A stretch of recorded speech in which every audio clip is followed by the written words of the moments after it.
Hi, welcome to Honor Health Cath Lab number 1. We have a great case for you today. We have a great staff for you. Um, for those of you who don't know, been living under a rock, you might know about a Big Ten rivalry on the stage there. So today we decided to put a shout out to the Atlantic Coast and my friends at Wake Forest. We have an all Atlantic Coast team here. I'm representing the University of Virginia and Wake Forest. Bimmel is representing Duke. Malik here, his favorite basketball team is UNC, despite going to Stanford. We have Bob Burke from New Jersey. And we have Rob Schwartzstein from Philadelphia. In the lab today, we have Kendall, we have Jeannie, we have Sydney, we have Marianne, who we lost to industry, who's prepping the valve today. We have our valve coordinator, Amber, who sometimes we call Crystal. We have Sam and Cindy. So we have a great patient here today and a core valve to present. Bimmel has the case presentation and he'll go over that for us. All right, well, welcome back to Shay for our case. So before we delve into the specifics on the patient, just want to give a little bit of a tribute. Let's go back to that slide. A tribute to this technology that we call TAVR. It's truly a disruptive technology and innovation. Has the ability to do two things: extend longevity, but at the same time improve the quality of life.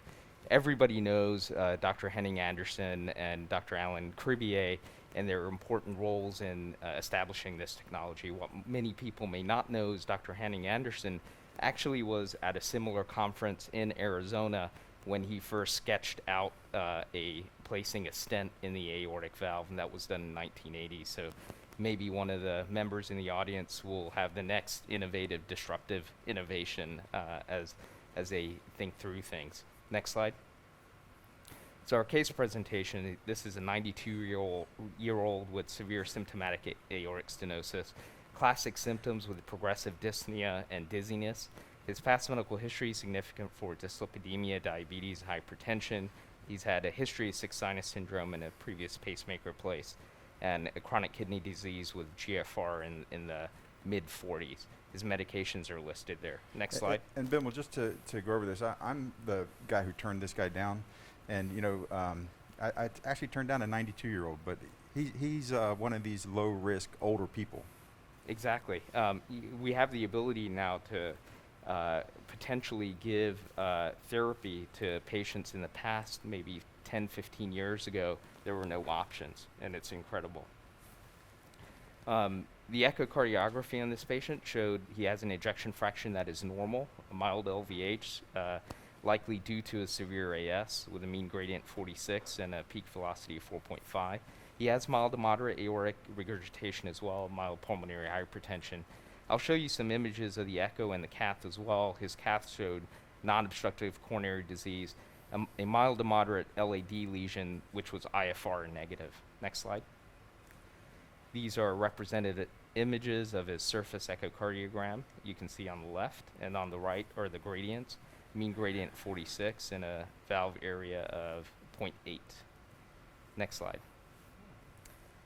Representative images of his coronary angiogram, as you can see, mild to moderate disease of that mid-LAD that was FFR negative. Next slide. So if you believe that most sports are team sports and every part is very important, you also realize that there's a lot of planning that goes to going on the field and executing. It's the same thing with TAVR. Multiple individuals play a big role, and I would say 80 to 90% of your success is going to be based on how you plan for it. With TAVR, we're lucky enough to have excellent imaging, and we'll go through it step by step here. So the aortic annulus on this patient measured an area of 532 and a perimeter of 83.8. You can see there's really no annular calcification with moderate to severe leaflet calcification. Next slide. The sinus of Valsalvas are very large and generous, and the LVOT shows no calcium at all. Next slide. The STJs are generous as well, with no calcification to it, and the aortic annulus is large. Next slide. The coronary heights on this patient, the left measured 10.5. We believe the sinuses are big enough so that the risk of coronary occlusion is actually quite low in this patient. And the right measures at 17 millimeters in height. Next slide. Next slide. The peripherals on this patient, you can see the measurements there on the right and the left. All the MLAs of the femorals all the way to the iliacs are greater than 7 millimeters. A little bit less calcification, I believe, on the right side and the left side. And so we chose the right side as our TAVR access. Next slide. The imaging also allows us to kind of predict exactly where we want to stick.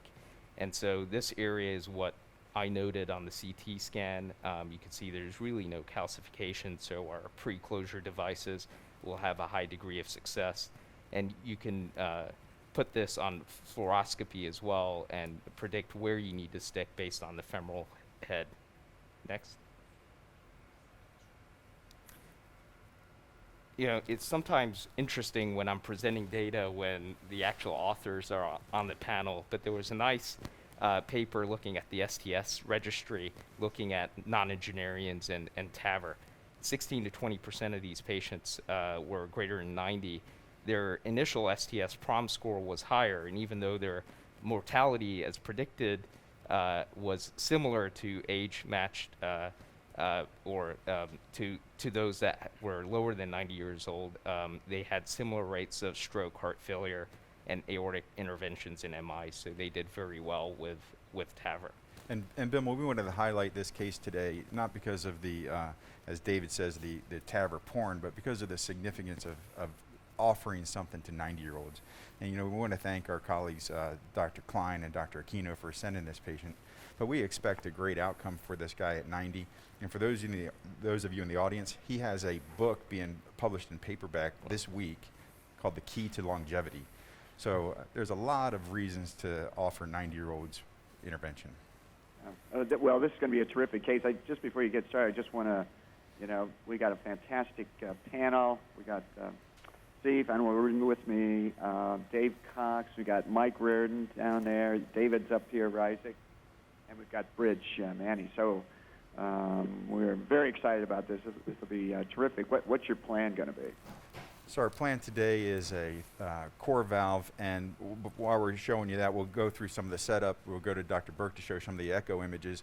And one of the things that I want to kind of set up for Bob is, we don't really like doing urgent or emergency TAVR, but occasionally we have to, and we don't have all the pre-procedural planning. And with our imaging expert, we tend to get very good valve sizing, accurate valve sizing, and want to give him the opportunity to show some of that.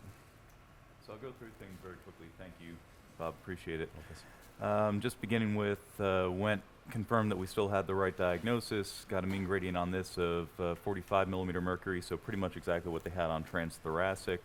Definitely as in the neighborhood of moderate aortic regurgitation. We end up getting a calculated valve area that was actually smaller than what they had on the transthoracic. This is more like a 0.5. The 3D measurements that we did actually ended up showing a perimeter of 85 millimeters mercury. 85 millimeters for perimeter. And coronary heights, we got a little bit higher, but I did not tune those in to really look for that. So I wasn't trying to be as precise as we are on CT. We still tend to rely on CT more than echo for coronary height. That's right. And for sinus measurements. So that was an 85 perimeter there. And I did go through another set. That was our sinus around 4 centimeters. Went and ran through this other one that came up without doing any adjustments at 84.8. So pretty much tying in very nicely with what we have on the CT. So we've been able to use this in the past when things have gone awry with the balloon valvuloplasty, if we weren't necessarily set up for doing a TAVR, to be able to get an annulus measurement and be able to determine what size valve we were going to need. So you guys, David here, I'm kind of breaking out into a rash here because I'm not there with you. So I noticed a lot of leaflet calcium, and Bridge and I were just chatting about this. valvuloplasty, no valvuloplasty? How does everybody decide if you're going to do valvuloplasty when it's leaflet calcium? I will, in the spirit of full disclosure, I'm a big believer in lesion preparation in the coronaries. Does this transpose to TAVR? So before the panel talks about that, we're going to do a valvuloplasty while you debate the merits of that. We chose to do a... You are a wise man, Bob, a wise surgeon. Let's go to the angle. So we have a 20 by 6 Z-Med balloon here that we're crossing the valve. Our implant angle is very steep caudal today. It's 531. Center us. Dave, what coronary Can you height come would up? make you get nervous?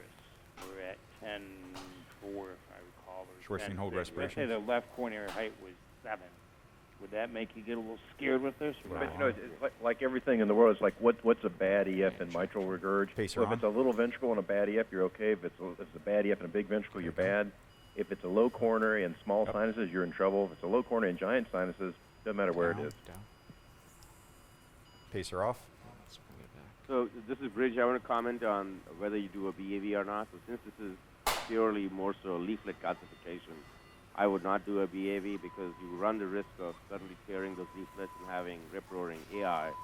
You convert a stable situation into an unstable situation, especially when you have a 90-year-old on the table who's publishing a book in 4 days. You want that person to be going to his, Good. to You his got ceremony. Yep. So if you are going to do a BAV, I know, Bridge, you said you're not going to, but those who do a BAV, how do you size it? So we do a BAV in everybody because my cardiologist, Neil Kleiman, likes to BAV everybody. And you know what? This is not a battle I'm going to fight. I went through, Everard Grube tried to convince me not to do them, and I went that way for a while. We BAV everybody, and we go to either the minor axis or the minor axis plus 1. We're actually pretty aggressive, and out of 1,400 or over 1,400, we've torn 1 leaflet, so it's not very common. No So, worry. so before we put our valve in, just wanted to go a little bit over the setup here, Bimmel. Do you want to describe what you did off camera? Yeah, absolutely. Let's go forward one. So our non-big bore access site, we've been using the right radial access to do that. Potentially, there's no evidence, but potentially less degree of access site bleeding if that's possible. Next slide. This was our cusp shock. You could see it was quite a caudal positioning. Next shot. Use the scissors there to mark where I was going to get my large bore access. Next slide. We use micropuncture access. If we're in the wrong area, you can come back out, hold a little pressure, and restick if needed. Next slide. This is the micropuncture wire going in. Always important to look at that on fluoro when doing that. Next slide. And that was our access site right there, predicted by the CT scan. Next slide. So what we've done so far is we put a Lunderquist up, pre-dilated. The vessels are large enough to accommodate a large sheath. Next slide. This is a 16 French dilator going in without a problem. Next slide. And then a 20 French sheath going in there. Next slide.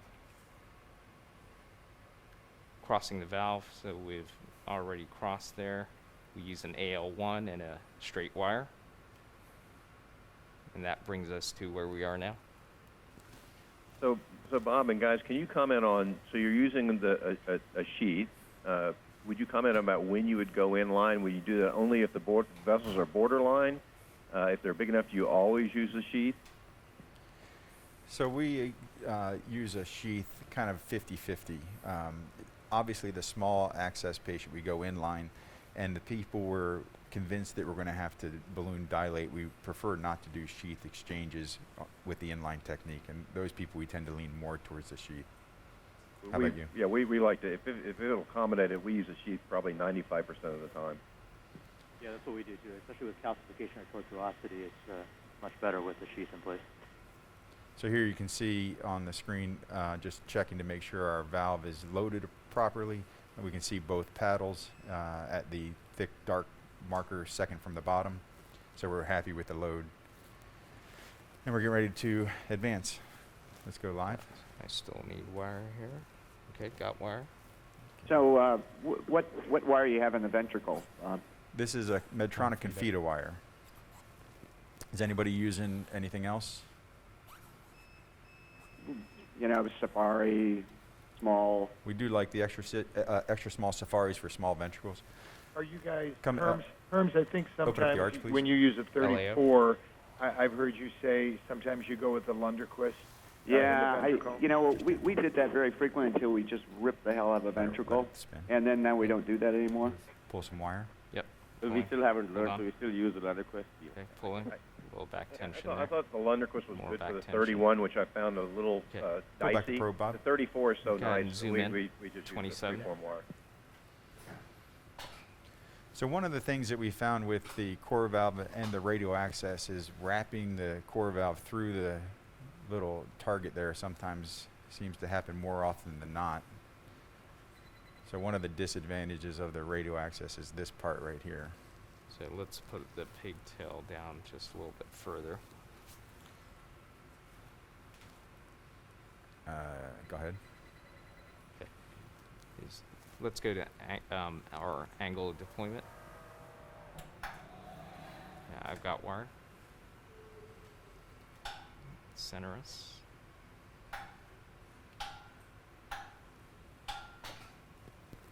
Just gonna give you a little test there. See if You guys are in the right coronary cuff, not in the non. What's the strategy in terms of what does everyone use for deployment view? Push that. Do you use your CT view? Do you take the parallax out? Because they're often not the same view most of the times.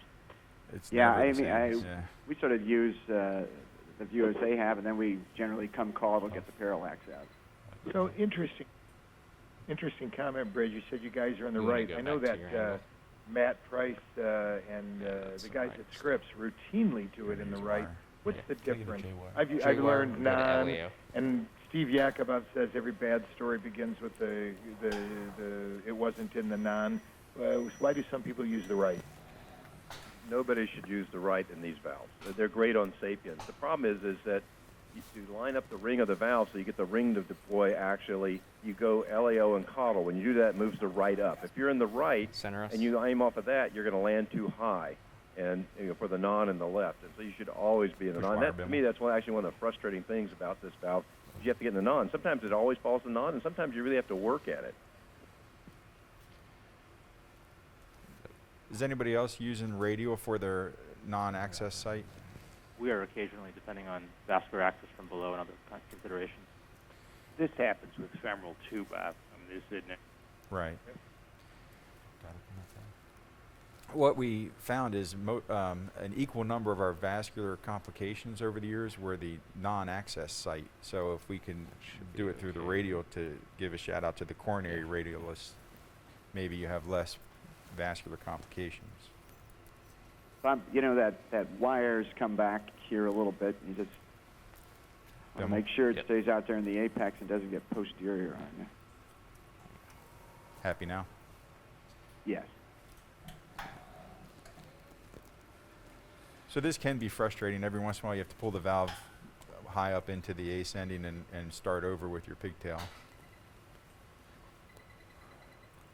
Happier. Yeah. So this is the original implant angle seen on the CT scan, and we'd like to kind of go to the 0 and then take our parallax out. So we think right now, Mullock, where do you think we are? Probably around 0 to 1. What do you think? 0 to Yeah. 2, actually. Yeah. But we I have to think come we're a at little bit- 2, and then you want to come a little bit caudal, just a tad bit. So you can use your TE to guide your pigtail as well into non-coronary, so you're not giving more dye if you don't have to. Okay. It's nice to Around see 2. your pigtail nicely in the non-coronary sorry. on TE. And you're pretty caudal already, so you can also go LAO, and that'll line that up. If you don't want to go so caudal, it's sitting on the guy's. Right, and we did that a We little actually did earlier, that, and it right. moved the descending aorta off the view as well, so that was nice. So right now we're going to hold here and let it flower a bit and ask our anesthesiologist to pace a little faster since we have a little wire-induced ectopy. So why don't you pace at 100, 110? So, Bob, I know when you deploy, you have a real predisposition to go to pacing, and I've sort of adopted that philosophy. How about everybody else on the panel? Do you guys go to pacing pretty Yeah, early flower in a little the We actually don't pace. I have the wire. We always pace, and we're pretty aggressive. 120, 130. Most people tolerate it. Just makes it really easy to deploy the valve, and Pushing wire a you know, little having bit. your heart go at 120 is just like being young and in love. It doesn't hurt you. Just, Little test there. What if you're 92 at 120? Is that Yeah, all right? we're like Mike. We pace 110, 120 very routinely. I like just it. the We're one a less little variable. deep, but that's okay. And certainly, if you're doing an AI case, then you need to pace much faster. Yeah, I just think it underscores the different styles, the different It's gonna die. predispositions Stop here. and prejudices when you do TAVR. Like in coronaries, there's no right one way of doing it, but whatever you feel comfortable with. So this is an interesting picture right here. We have a third of the valve unsheathed and really not much flowering, even though we don't really have annular calcification and we prepped the lesion. But we're pretty stable, so I think we'll just keep going a little bit more. I'm going to lay over a little forward while Bimmel pushes the wire so we kind of get on the coaxial with the aorta. Opening just a Push little wire a little bit more. Yeah. Little contrast. Like the depth? Perfect. Depth is perfect. Good. Pace a little faster, please. Go ahead and get to the rumble.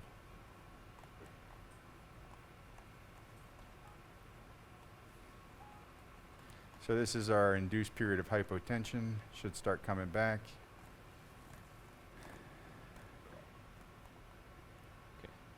All right, pressure's coming back. The valve is starting to work. And we'll start a timer and let it warm up. And in the meantime, let Dr. Burke interrogate it. You're locked nicely there when you lay it over. You got a nice lock there. That was a good interplay between the wire and laying over to come parallel to the flow plane. Dr. Burke, you're up. It's like we're still a little bit early to be really making a definitive interrogation right now. It's going to take a couple minutes for this to warm up, and as you saw to begin with, there's a lot of leaflet calcification didn't want to open up to begin with, so it may take us a little bit longer to really see what our final results are going to be. Bob, do you worry about it at all? Right? I mean, I don't even worry about AI right now. I only look for positioning right now, and using the long axis. If your positioning's good, then you're going to be fine. But you know, it's hard to tell anything about AI, even if you waited 10 minutes because you're not released yet. So Mike, do you cine at this point to get the parallax out, or do you? So yeah, no, let's take to the do parallax a out and picture, come a you're going to have to go little LAO, cranny steep LAO. That'll get the parallax Little out. LAO. Take a picture. But again, I think I personally find echo is really helpful, looking at where it hits against the hinge point of the mitral valve, where it sits on Go the ahead and septum. just cine there. I mean, that's I think good imaging is so crucial to I this. think A we little need bit it. more LAO. Yeah. How aggressive So are while you you guys? guys are working, for those who don't see this much, Laura? this is nitinol. It's made of nitinol, and it's prepped in It may cold need to water, even come and it's more caudal. maximally Let's go I a think little it's bit. restricted, if you You will. think so? But when Let's you go put it in the cranny. body, when they say give it time Stay to on warm Flora. up, it'll then expand. And Keep what on coming, Dr. cranny. Reardon was saying is you There, wouldn't whoa. even look for AI right now. That's because this needs to warm up before you Cine. make a definitive determination. So, in this situation, a 90-year-old who think had there's a lot of pre-existing parallels AI, how still. aggressive would you be in with the moderate AI at this point, if you found it? No, we wouldn't tolerate much of anything anymore, even a Go almost 90-some-odd-year-old guy. I at, mean, you know, what we used straight. to tolerate Oh. 7 years ago, we'd high-five each other. Now we're just See aghast. what it looks We like did. here. The new valves are so good that if you're leaking, something's wrong, you know, and it's just so, you know, as long as you're not at zero where you're likely to pop it out, and That's it looks worse, like Bob's right? going to be at 3 or 4, which is perfect. Yeah, I think it's all That the it'd way be very caudal. safe to post-dilate if you needed to do it. But until you release the valve, you don't know how much AI you have. So, Mike, I think that's where we are right now. I think we're happy with the depth, and we would probably already be releasing the valve. Does anyone on the panel there disagree with releasing the valve here? But have you just taken a shot down there just to see, just to sort of show us? Yeah, Maybe we'll if we do get that. the, for you. Let's go to probe our back a angle little and bit. take a shot. Pull the probe back, Bob. Yeah, and you know, Bob, our approach is if we're at 3 or 4, we have plenty of room. We release it 2 minutes. If I'm at 1, I wait 4 minutes and really let it settle in. So we have rules, and then you know if it's really high, then Neil wants to wait 6 minutes, and we have another argument. That requires a chart to be The posted other in thing to the look room. for is your aortic diastolic pressure. It's fantastic. It's 55. Now, if it was 30, that would be a concern. Very Mike, nice to Dave, line up the bottom of that valve. It's still. a We bit still have tilted. parallax. Let's take that out. you guys Let's pace. go more column. As I you think you're release or perfect, not? though. Keep on coming. I think the depth. We're so You go steep really right now, we're steep running LAO into is a little the camera equipment, so Yeah. that's a little bit of our challenge to show you this. And Sydney, if you need to go L, Nuking the let's shit go out a of me. little bit more L. So the last couple years we've done core valves for you all. Let's We go L. just tried to show off and landed at 0. We didn't want to do that this year. Well, Let's you know, stay there. you really don't need to do that. I mean, the new Evolut is designed. Used to be in the old core valve, it was a cone, and the biggest part was at the bottom. Now the bottom 5 millimeters is all pretty much flat, and there's not much difference between 4 and 2 and 4 and 0 from a sealing standpoint. If you get too low, it's a pacemaker issue, but not a sealing like it used to be. Bob, I think you hit that perfectly, and Yeah, you know the that's guy's good. got a pacemaker now, so there's no reason to get fancy. You're great. Yeah. Agreed. So you're okay with a little forward pressure and release? Let's go back to the angle so we can see. Pull your wire back to mid-ventricle. So let's center the wire, Dr. Patalia. Yeah, I am. There we go. So we can do it like Dr. Yakubov does and pull the wire all the way into the nose cone. All right, let's start releasing very slowly with a little forward pressure. Okay, releasing.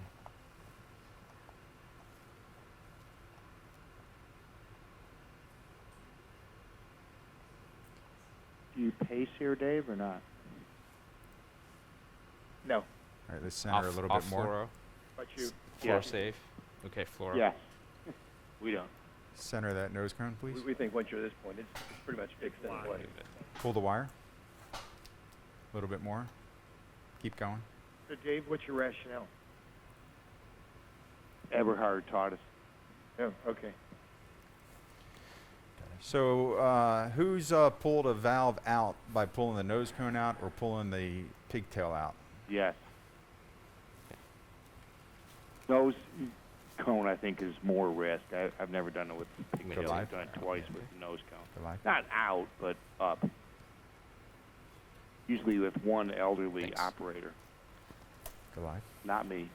I think it's very important to keep a good forward pressure on because that's usually the commonest mistake that people make. Yet the first operator is not pushing forward, and that's what results in prolapsing of the valve into the sinus, and especially if you're at 0. You want to go. And people who have very thick Great. septums, again, that's a problem. So you got to be very careful in those things. There you go.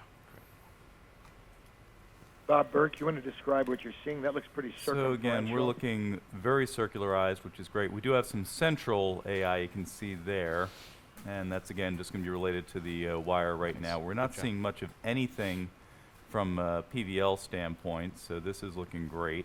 Nice result. Let's change our hemodynamic screen to 50 sweep and 50 scale. So for the audience, we decided to check hemodynamics afterwards here. You already see our blood pressure 120 over 50. And here's our non-paced LVEDP. Everybody happy with that? Yeah. Take your gloves off and go home.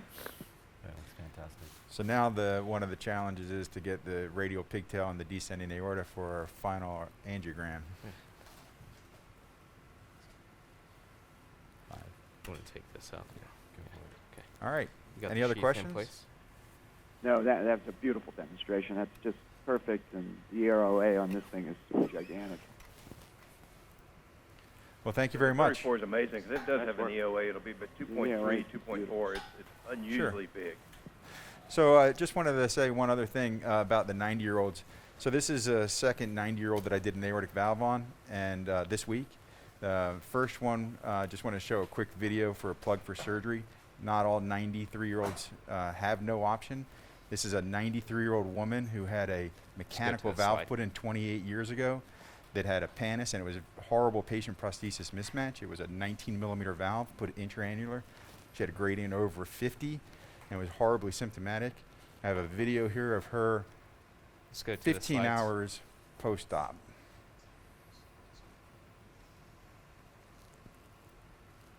Let's have a wire. Get a J. Do we have the video? J-wire. J-wire.